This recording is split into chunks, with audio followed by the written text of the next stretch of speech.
See, there's Grajales and Lance Armstrong, the race leader.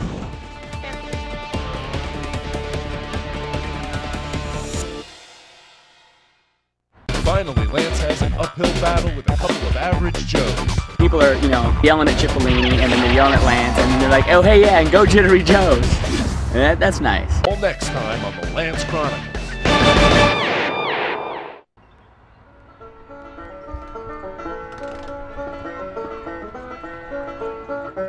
I work at a local bike shop here. We've seen a big change in business just because of this. All the people coming in town, trying to see Lance, trying to see all the racers. Got a local team, Jittery Joe's, out there, so we want to see them. Jittery Joe's is a coffee roaster, and we are Georgia's team, I guess. How you doing? Good, how are you? Doing good.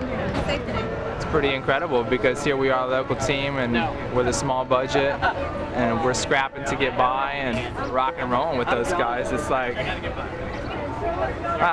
Cheer for the big stars, but a lot of people like to cheer for the local stars too.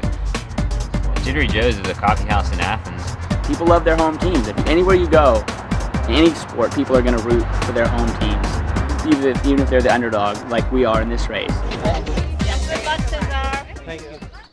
This first climb is actually pretty tough. Okay, it's pretty steep, but this is the one where it's narrow, it's steep, it's windy, it's a tougher climb. And did you see the finish? Yeah, It's it goes uphill. Yeah, it's it's definitely uphill. The real racing is going to begin 80 miles away from Athens, because we start in Athens and we finish on the top of this mountain called Brasstown, which is the highest place in Georgia. I've never been up it, and I'm really not looking forward to it. well, I climbed it the other day and I practically had to walk my bike, and that was with fresh legs. It's very hard. For the most of the peloton, it's going to be a big surprise. But remember this on this, and I'll talk to Johan about it, this one, because that's the one that's going to surprise everybody. Everybody's going to be more concerned about this. It's a long way to go to the finish. You wouldn't want to go there alone. Yeah. Well, we don't need to go there. No, you just need to control. Lance has domestiques that can climb with him halfway up that mountain, whereas we can maybe get Cesar at the bottom. All right. Easy. Piece of cake, I think it's cool because it adds so much more to the event. Like, people are coming in just screaming and yelling his name, and people, like, the parade that follows Lance of people seeking his autograph up to the start every day. Hey, I'm not the celebrity here. Is that Johan Verneel up front? People are, yelling at Cipollini, and then they're yelling at Lance, and then they're like, oh, hey, yeah, and go Jittery Joes. And that's nice. Yes, good luck, Cesar. Thank you. I try not to be starstruck, and if you do, you end up looking at them in the race, and you might crash or something like that. Lance is right there, and in the back of your head's like, well, don't knock him down, because, you don't want to be that guy. If one of our riders won a stage, it would be absolutely phenomenal. It'd be huge.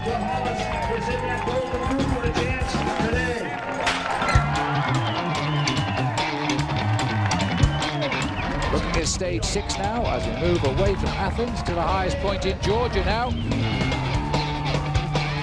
Lance Armstrong is still the man in charge of this race. As we see now on the climb here at Brasstown Boulder Mountain. It's a 10-kilometer climb, 6 miles up as an attack goes. And you've got to keep hitting Armstrong and his team on these climbs if you're going to break him. And there aren't many riders who can do that. For Jittery Joe's, we only have one great player, who's our Colombian rider, Cesar. And he goes uphill like an angel. And a little attack here now coming from Cesar Grajales, the Colombian. Nobody reacted.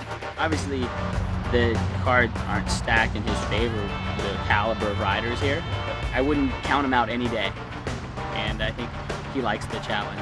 He knows this climb, he's trained on this climb, and he's given himself a chance. You can see him in the distance. Armstrong beginning to take up the chase here now. Grajales is climbing clear of the field to the cheers of everybody. There must have been 75,000 people on that mountain at least, and they were just screaming for him. Well, he better start looking over his shoulder right now, because Armstrong is coming back into this race. They have suddenly come right up behind Grajales. I hope I haven't commentated on a win just a little bit too soon.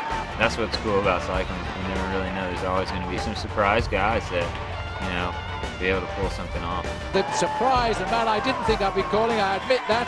Cesar Grajales of Jittery Joe's. Third is Lance Armstrong. He will keep his overall lead in the tour. Just an unbelievable day. You can't script it better than it actually happened.